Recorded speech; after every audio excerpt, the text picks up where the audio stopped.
कोई किसी काम में लगा हुआ है तो कोई किसी काम में लगा हुआ है, जिसका जो काम है वो उस काम में लगा हुआ है। और हम इस काम में लग जाएं क्योंकि हमारा ये काम है। क्योंकि कर्म करने से ही भाग्य रेखाएं बदलती हैं, हमेशा याद रखना। ये मेरा कोट्स है, मैंने बताया है, हमेशा याद रखना। कर्म करने से भाग्य रेखाएं बदलती हैं। इससे पहले मैंने साहित्यिक हिंदी का नहीं बल्कि सामान्य हिंदी का सिलेबस बताया है, क्लास 11। इससे पहले मैं ऑलरेडी सामान्य हिंदी का सिलेबस बता चुका हूं। अब ये सामान्य हिंदी कौन पढ़ेगा, साहित्यिक हिंदी कौन पढ़ेगा, इस पर भी एक लंबी चर्चा आपको डाउट क्लास ज्ञान सिंधु चैनल पर मिल जाएगी कि किनको सामान्य हिंदी पढ़नी है और किनको साहित्यिक हिंदी पढ़नी है। ठीक है, तो चलिए सारी बातों को छोड़ते हैं और साहित्यिक हिंदी के सिलेबस को हम देखते हैं। कक्षा 11 नवीन वर्ष 2025-26 का सत्र है। वार्षिक परीक्षा आपकी 2026 में होगी। अकॉर्डिंग टू 2024 एंड 25 मैं नया सिलेबस आपको अपडेट कर रहा हूं 2025 और 26 नवीन सत्र के लिए। तो आइए बिना किसी देर किए हुए समझते हैं क्या क्या चीजें आपको पढ़नी है, कहां से शुरुआत करनी है और कैसे पढ़नी है। देखो, सबसे पहली बात तो साहित्यिक हिंदी वो बच्चे पढ़ते हैं जो कला वर्ग के हैं, यानी अगर आपने आर्ट साइड ले रखी है तो आपके लिए साहित्यिक हिंदी है। और आपने अगर विज्ञान वर्ग, कृषि वर्ग या फिर और कोई सब्जेक्ट ले रखी हैं, व्यावसायिक है, वाणिज्य है, तो आपको सामान्य हिंदी पढ़नी है। सामान्य हिंदी साहित्यिक हिंदी में फर्क सिर्फ व्याकरण का होता है और कुछ चैप्टर्स एक्स्ट्रा पढ़ने पड़ते हैं साहित्यिक हिंदी वाले बच्चों को। ठीक है, तो चलो भैया इसको समझते हैं बिना किसी देर किए हुए। तो सबसे पहले हम समझेंगे कि भाई 100 अंकों का तो आपका पेपर होता ही है, 100 अंकों का होगा। ठीक है, 100 अंकों का पेपर होता है, 100 अंकों का होगा। दिक्कत क्या बात है, किस बात की है भाई? कोई दिक्कत नहीं है। 3 घंटे का पेपर होगा, ये भी आप जानते हैं, 3 घंटे 15 मिनट का भी होता है। ठीक, अब यहां पर कोई दिक्कत, आपको यहां कुछ नहीं देखना, आपको सिर्फ यहां देखना कि खंड का में आपको क्या क्या पढ़ना है। यानी कि 2 पार्ट आपके पेपर के होते हैं। खंड का जिसमें आपको गद्य, पद्य, खंड काव्य, नाटक और कहानी, इनमें से चीजें आपको पढ़नी है। अब यहां पर खंड काव्य तो आपको नहीं पढ़ना है, लेकिन आपको मेन चीज पढ़ना है क्या? नाटक, कहानी और पद्य यानी कि काव्य और गद्य। खंड काव्य तो ये इंटर में आपका होगा।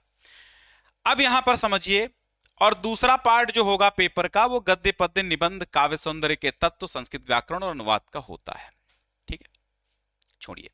अब यहां समझिए, खंड का में आपको क्या क्या चीजें समझनी है, क्या क्या चीजें पढ़नी है।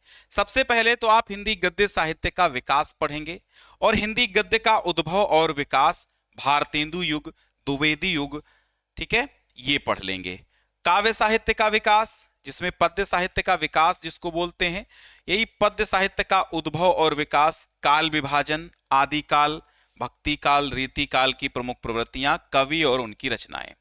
ये दोनों चीजें जिनको आप डरते हैं सबसे ज्यादा, हाई स्कूल में आप पढ़ भी चुके हैं, ये 4-4-8 अंकों में आनी है। ठीक है, अब यहां सड़क सुरक्षा और यातायात के नियम से भी 2 ऑब्जेक्टिव क्वेश्चन पूछे जाने हैं। तो कुल मिला के ये 2 पूछे जाने हैं, तो कुल मिला के 10 अंक यहां पर आपके बनने हैं। ये 10 अंक 1 गुणे 2 नहीं है, बल्कि 1 गुणे 2 बराबर 2 है। और टोटल यहां पर 10 अंकों में आपके 10 ऑब्जेक्टिव पूछे जाएंगे गद्य पद्य साहित्य के विकास से और 2 ये सड़क सुरक्षा से। ठीक है, अब ये सड़क सुरक्षा यातायात क्या है भैया? इसमें होता है ये, जैसे आपसे पूछा जाएगा कि हेलमेट क्यों पहना जाता है, ऑब्जेक्टिव में ऐसे सवाल पूछे, हेलमेट क्यों पहना जाता है भाई? उतना जानते हो। दोपहिया वाहन पे कितनी सवारी होनी चाहिए? हाँ, कार चलाते वक्त क्या सावधानी रखनी चाहिए? सीट बेल्ट का यूज करना चाहिए। ये सारी बातें आपसे यहां पर पूछी जाएंगी 2 ऑब्जेक्टिव में। इसके बाद जो है गद्यांशों पर आधारित प्रश्न होंगे और पद्यांशों पर आधारित प्रश्न होंगे, जैसे आपने हाई स्कूल में पढ़ा है। हाई स्कूल में ये पढ़ा आपने कि भाई 3 आपके जो गद्यांशों से थे, 3 आपके क्वेश्चन आते थे, 3 गद्यांश के नीचे दिए होते थे, गद्यांश में ही ढूंढ के उत्तर देते थे। इसी तरह क्या होगा भाई, 3 की जगह 5 आ जाएंगे आपके गद्यांशों के नीचे और 3 की जगह 5 आ जाएंगे काव्यांशों के नीचे। यानी पद्यांश और गद्यांश के नीचे 5 क्वेश्चन दिए होंगे जिनके उत्तर आपको पद्यांश और गद्यांश से ही देने होंगे, जैसे आपने हाई स्कूल में दिया है वैसे ही। ठीक है, इसके बाद मामला देखते हैं तो कवि परिचय, जीवनी, कृतियां, साहित्यिक विशेषताएं, लेखकों का जीवन परिचय आएगा। जैसे आपका आता था तो आपको जीवन परिचय और कोई एक रचना लिखनी थी। यहां पर क्या होगा, चीजें थोड़ी बदलती हैं। यहां जीवन परिचय तो आपको लिखना है, ठीक है, जीवन परिचय लिखना है, जीवनी, कृतियां और भाषा शैली इत्यादि आपको लिख देना है 80 शब्दों में ही, लंबा नहीं खींचना है, 1-1.5 पेज में। वो मैं बताता रहूंगा जब मैं पढ़ाऊंगा बराबर। कवि परिचय, जीवनी, कृतियां, साहित्यिक विशेषताएं इत्यादि लिखनी है। तो आपको यहां पर एक कोई जीवन परिचय लिखते समय आपको क्या क्या हेडिंग डालनी है। सबसे पहले फ्लो चार्ट बनाएंगे, इसके बाद जीवन परिचय हेडिंग डालेंगे, साहित्यिक परिचय हेडिंग डालेंगे और कृतियां हेडिंग डालेंगे। भाषा शैली तो फ्लो चार्ट में आ ही जाता है। ठीक है, तो 5-5-10 अंकों में आपका हो जाएगा जीवन परिचय।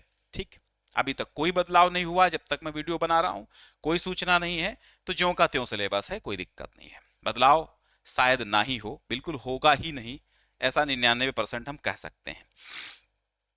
कहानियों में आपको क्या पढ़ना होगा। जैसे आपने ममता कहानी हाई स्कूल में पढ़ी, अब उस ममता कहानी में आपको क्या करना होता था, वह तो गद्यांश आधारित प्रश्नोत्तर आते, लेकिन अब कहानियां बिल्कुल अलग हो गई हैं। ठीक है, कहानियों का एक अलग पार्ट होगा जिसमें 4-5 कहानियां, आपको 4-5 पार्ट होंगे कहानियों के।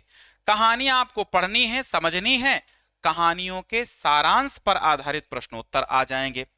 ठीक है, और उसी में कोई कैरेक्टर होगा तो उसका चरित्र चित्रण करना होगा, जैसे कि खंडकाव्य में आप करते थे, या फिर कहानी कला के तत्वों पर आधारित सवाल पूछे जाएंगे, यानी प्रश्न पूछे जाएंगे लघुत्तरीय, अधिकतम 80 शब्दों में। फिर यहां पर देखो, आपने हाई स्कूल में खंडकाव्य पढ़ा, ठीक यहां पर खंडकाव्य की जगह आपको 11 में क्या करना होगा, 11वीं क्लास में, हाँ ये नया सिलेबस 2025-26 के लिए बता रहे हैं, ठीक है, इसमें क्या करना होगा, आपको नाटक निर्धारित होगा एक, जैसे खंडकाव्य निर्धारित था आपके अपने जिले के लिए, इसी तरह अब खंडकाव्य ना होके कक्षा 11 में होगा क्या, नाटक। नाटक में आपको पढ़ना होगा नाटक को, फिर उसमें कुछ पात्र और चरित्र, पात्रों का चरित्र चित्रण आएगा और नाटक की विशेषताएं, यानी छोटे छोटे आपके 2-3 प्रश्न उससे बन जाएंगे। ये भी 80 शब्दों में उत्तर आपको देना होगा। इसके बाद मामला आता है भाई खंड खा का, यानी कि 50 अंकों में खंड खा में पूछा जा रहा था। कैसे कि पाठ्यक्रम में निर्धारित होगा संस्कृत गद्यांश, ठीक है, संस्कृत गद्यांश और संस्कृत पद्यांश। इसमें क्या करना होगा, इसमें आपको कुछ नहीं करना होगा, जैसे आपका एक श्लोक और वो आता था गद्यांश, ऐसे ही अनिवार्य संस्कृत भाग होगा और यहाँ पे एक गद्यांश आएगा जिसको आप संदर्भ सहित हिंदी में अनुवाद करेंगे, और फिर एक श्लोक आएंगे, दो में से एक का आपको हिंदी सहित, संदर्भ सहित हिंदी में अनुवाद करना होगा। ठीक है, फिर पाठों पर आधारित अति लघु उत्तरीय प्रश्नों का क्या होगा, संस्कृत में उत्तर देना होगा। यानी सामान्य हिंदी को ऐसा कुछ नहीं करना होगा, यानी ये प्रश्न सामान्य हिंदी वालों को बस इतना ही फर्क है इसमें, सामान्य हिंदी वालों को पाठों पर आधारित संस्कृत में प्रश्नोत्तर नहीं लिखने होंगे, साहित्यिक हिंदी वालों को लिखने होंगे। तो आप साहित्यिक हिंदी वाले हैं, आपके लिए प्रश्न भी पूछे जाएंगे, 2 का उत्तर देना होगा 4 अंकों में। अब काव्यगत सौंदर्य में क्या होगा, सभी रस। अब भैया बहुत अच्छी बात यह है कि सभी रसों की परिभाषा और उदाहरण पढ़ने होंगे। भाई ये आपके इंटर तक काम आएंगे, कहां तक, इंटर में भी काम आएंगे। इंटर भी आपका तैयार हो रहा है, क्योंकि व्याकरण कक्षा 11 और 12 की लगभग सेम है, कुछ छोड़ के। ठीक है, अलंकार तो जो मैं इंटरमीडिएट के लिए पढ़ाऊंगा रस, समझ लो वो 11 के लिए भी हैं। ये मत कहना कि हमारी क्लासें अलग से चलाओ, अलग से चलेंगी तो भी वही तो होंगी। तो 11 और 12 की जो व्याकरण होगी, जैसे रस छंद अलंकार हैं या जो भी व्याकरण है, लगभग सेम है। तो 12 की लाइव क्लासेस चलेंगी, उसी में आप आ जाना, उसी में आप पढ़ लेना। ठीक है, तो यहां पर अलंकार, शब्दालंकार में अनुप्रास, यमक, श्लेष, लक्षण उदाहरण, और अर्थालंकार में उपमा, रूपक, उत्प्रेक्षा, भ्रांतिमान, अनन्वय, प्रतीप, दृष्टांत, अतिशयोक्ति, संदेह अलंकार। ठीक है, तो ये इंटर में भी काम आएंगे, हाई स्कूल में सेम सिलेबस है, हाई स्कूल इंटर में ये व्याकरण का सिलेबस कोई भिन्न नहीं है। फिर छंदों में चौपाई, दोहा, सोरठा, दोहा, रोला, हरगीतिका, बरवे, बरवे, सोरठा, कुंडलिया, ये छंद पढ़ने होंगे। और इंद्र वज्रा, उपेंद्र वज्रा, सवैया, मत्त गयंत, सुमुखी, सुंदरी, वसंत तिलका, ये पढ़ने होंगे। छंद नए हैं आपके लिए, ये पढ़ने होंगे, लेकिन पढ़ा देंगे बहुत आराम से, मजा आएगा। निबंधों में आपको जैसे निबंध इंटर के पढ़ाएंगे वही निबंध आपको भी पढ़ने हैं, जनसंख्या, पर्यावरण, स्वास्थ्य, शिक्षा इत्यादि। अब संस्कृत व्याकरण आपको अलग पढ़नी है, एक्स्ट्रा पढ़नी है। सामान्य हिंदी को संस्कृत व्याकरण में 2-1 टॉपिक पढ़ने होते हैं, आपको थोड़ा ज्यादा पढ़ना है क्योंकि आप कला वर्ग के हैं। देखिए 12-13 से वस्तुनिष्ठ यानी ऑब्जेक्टिव क्वेश्चन बनेंगे इस व्याकरण से, ठीक है।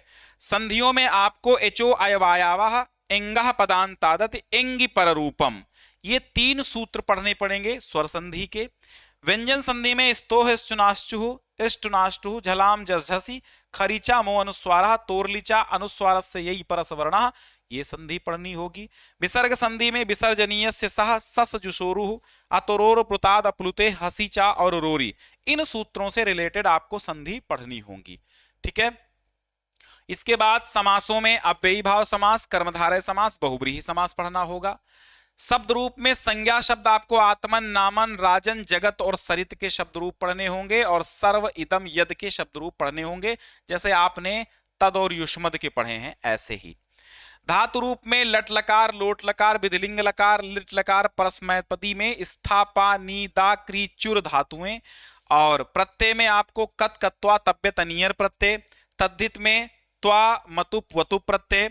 और विभक्ति परिचय में आपको अभितः, परितः, समयानिक्सा, हा प्रतियोगे अपि, येनांग विकाराः सहयुक्तः प्रधाने, नमः स्वस्ति स्वाहा अलम वसड योगाच, षष्ठी से और यतश्च निर्धारणम, ये सूत्र आपको विभक्तियों में पढ़ने होंगे। अभी आपको ये लग रहा होगा सर ये क्या है, लेकिन जब हम पढ़ाएंगे आपको तो बिल्कुल हलवा हो जाएगा। ये कोई चीज इसकी ट्रिक बता देंगे तो आपको लगेगा कि सर ये क्या है, तो नॉर्मल सी बात है। तो अभी इन सूत्रों को पढ़ के ये मत सोचिएगा कि हमें ये नहीं आएंगे, हम बड़ा कठिन है, अलग सिलेबस है, क्या करें, तो इसके चलते क्या आप इंटर छोड़ दें? अरे नहीं भैया, परेशान ना हो, ये सब नॉर्मल चीजें हैं, ये सब 1-1 घंटे की क्लासेस में सब खत्म हो जाएंगे, ज्यादा लंबा कुछ नहीं, ठीक है। हिंदी वाक्यों का फिर संस्कृत में अनुवाद आपको पढ़ना होगा। संस्कृत अनुवाद के नियम अभी भी पढ़ सकते हैं क्योंकि इससे रिलेटेड वीडियो अभी हाल ही में मैंने बनाया था, तो पढ़ सकते हैं संस्कृत अनुवाद के नियम क्या हैं अगर आप कला वर्ग से हैं, ठीक है, जरूरी है आपको पढ़ना। फिर इसके बाद जो चीजें आपको पढ़नी है, पहले पाठ समझ लो कि कौन कौन से पाठ आपको पढ़ने हैं। तो अब यहां समझना है आपको भैया कि कौन से पाठ, जैसे भारतेंदु हरिश्चंद्र का भारतवर्षोन्नति कैसे हो सकती, ये पढ़ना है। महावीर प्रसाद द्विवेदी का लिखा हुआ महाकवि माघ का प्रभात वर्णन, क्या महाकवि माघ का प्रभात वर्णन। श्याम सुंदर दास का भारतीय साहित्य की विशेषताएं, सरदार पूर्ण सिंह का आचरण की सभ्यता, और डॉक्टर संपूर्णानंद का शिक्षा का उद्देश्य, ये पढ़ना होगा, ठीक है। और इसके बाद राय कृष्णदास का आनंद की खोज पागल पथिक, राहुल सांस्कृत्यायन का अथातो घुमक्कड़ जिज्ञासा, और राम वृक्ष बेनीपुरी का गेहूं बनाम गुलाब, ये आपको 8 चैप्टर गद्यांश में गद्य में पढ़ने होंगे। सड़क सुरक्षा भी पढ़नी होगी, गंगा की स्वच्छता और संरक्षण पर आपको एक निबंध दिया होगा आपकी पाठ्य पुस्तक में, वो पढ़ना होगा। 1-2 पाठ आपको सामान्य हिंदी से एक्स्ट्रा पढ़ने होंगे। संत कबीरदास की लिखी हुई काव्य खंड में साखी और पदावली पढ़नी है। मलिक मोहम्मद जायसी का नागमती का वियोग वर्णन पढ़ना है। सूरदास का विनय वात्सल्य भ्रमर गीत पढ़ना है। गोस्वामी तुलसीदास का भरत महिमा, कवितावली, गीतावली, दोहावली और विनय पत्रिका पढ़नी है। केशवदास स्वयंवर कथा, विश्वामित्र और जनक की भेंट, कविवर बिहारी भक्ति और श्रृंगार, कविवर बिहारी का भक्ति और श्रृंगार पढ़ना है। ये केशवदास और मलिक मोहम्मद जायसी, महाकवि भूषण, ठीक है, हाँ, तो ये आपको 2 चैप्टर एक्स्ट्रा पढ़ने हैं साहित्यिक हिंदी वालों को, यानी कि सामान्य हिंदी से। और केशवदास का स्वयंवर कथा, विश्वामित्र और जनक की भेंट, कविवर बिहारी का भक्ति और श्रृंगार, महाकवि भूषण का शिवा शौर्य और छत्रसाल प्रशस्ति, विविधा में सेनापति देव घनानंद की छुटपुट कविताएं आपको पढ़नी है विविधा चैप्टर में। इसके बाद आता है कहानियां वाला भाग। ये कौन सा भाग है? ये कहानी भाग है। अब कहानी में कौन कौन कहानियां पढ़नी है? प्रेमचंद की बलिदान कहानी पढ़नी है, जयशंकर प्रसाद की आकाश की दीप पढ़नी है, भगवती चरण वर्मा की, हाँ भगवती चरण वर्मा की प्रायश्चित है। क्या है? प्रायश्चित है। भगवती चरण वर्मा की प्रायश्चित है, यशपाल की समय है। ये कहानियां आपको पढ़नी है। और ध्रुव यात्रा है, ध्रुव यात्रा पढ़नी होगी आपको जैनेन्द्र कुमार की, जैनेन्द्र कुमार की लिखी हुई ध्रुव यात्रा आपको पढ़नी है। ठीक है, बाकी कुछ मिस होता है तो आगे मैं जब सिलेबस स्टार्ट करूंगा, लाइव क्लासेस चलेंगी, तो उसमें सारी चीजें कवर होती रहेंगी। ठीक है, तो 4-5 कहानियां, ये 5-6 कहानियां आपको पढ़नी होंगी। हाँ, थोड़ा सा एक बार हम यही कहेंगे, थोड़ा सा आपको शेयर करना होगा, थोड़ा सा बस। ठीक है, हाँ हाँ, तो 5 कहानियां आपको पढ़नी है यहां पर ध्रुव यात्रा को मिला करके। ठीक है, कोई दिक्कत? चलो, नाटक में आपको क्या करना है? नाटक तो सेम, कुहासा और किरण जो है किन किन जिले के बच्चों को पढ़ना है, यानी आपका विद्यालय जिस जनपद में है वो ध्यान रखना, उसी जनपद का पढ़ना है।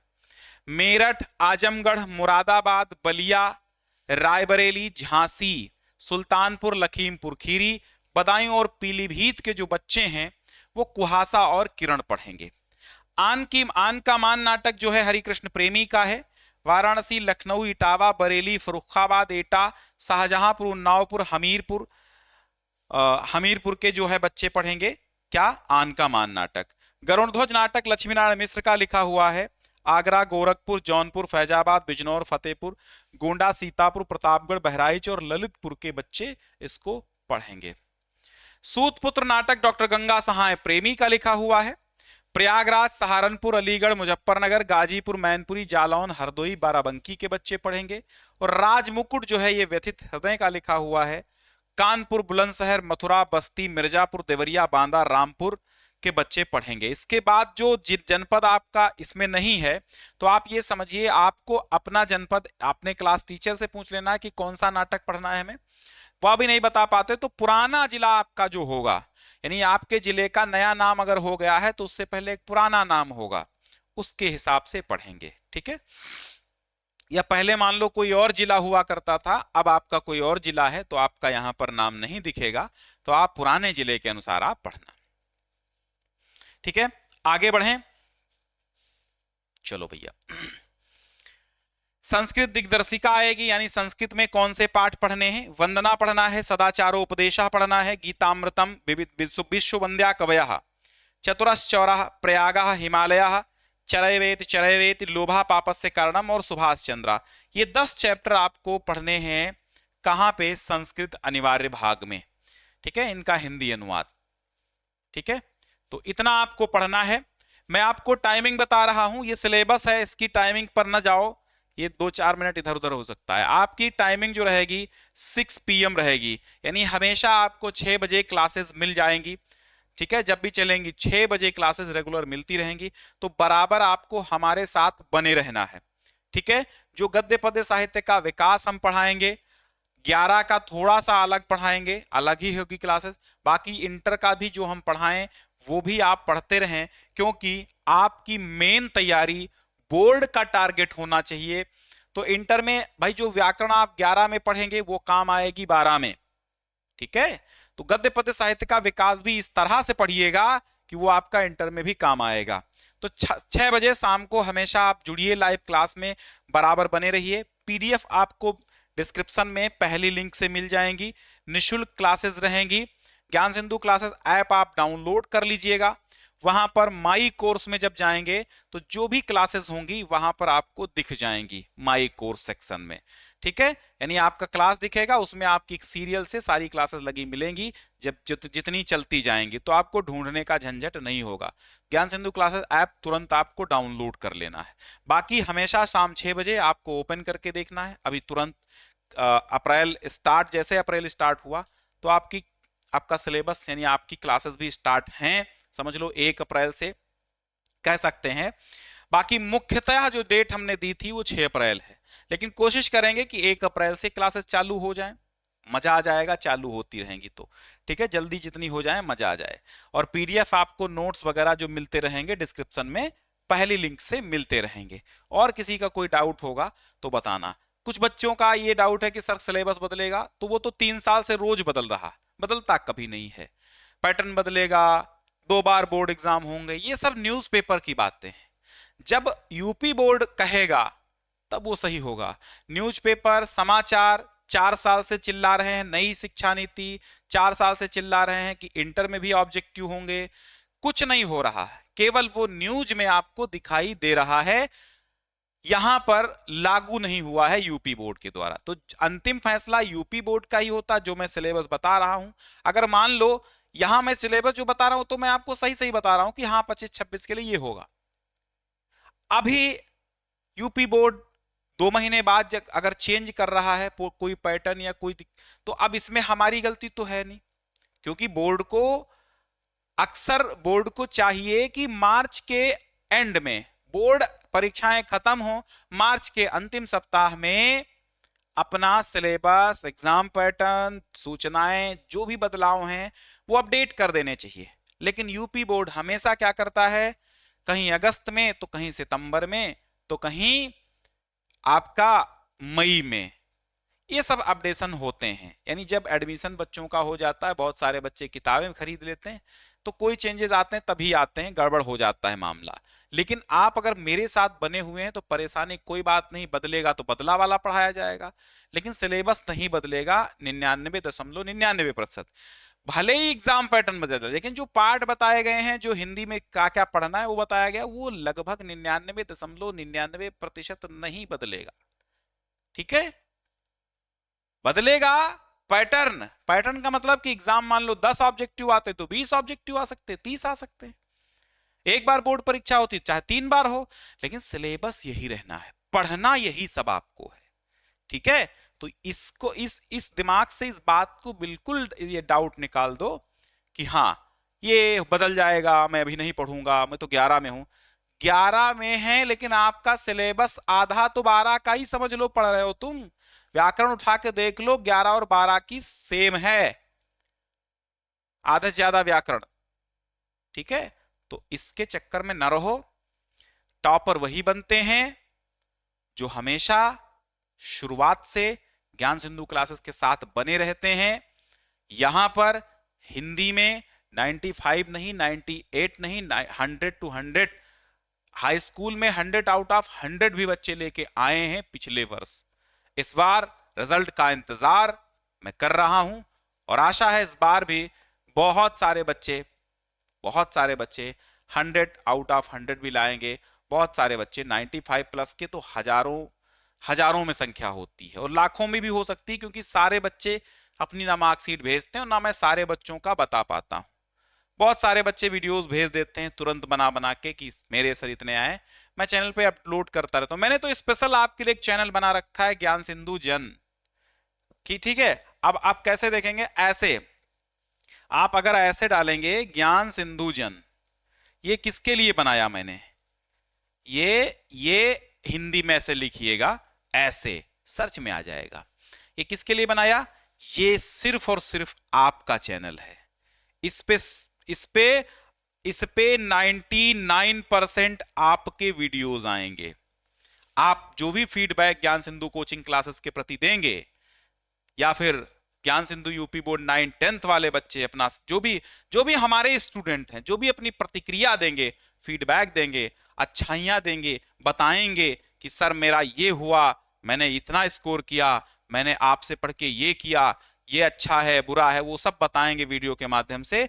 तो इस चैनल पर आपके लिए, ये चैनल आपके लिए बनाया, आपके सारे आपके वीडियोस यहां पर मिलेंगे, शॉर्ट या लॉन्ग जो भी आप बनाते हैं। वैसे शॉर्ट बच्चे ज्यादा भेजते हैं।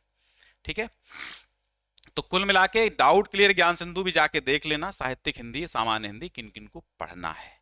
ठीक है, ओके, बहुत बहुत शुक्रिया।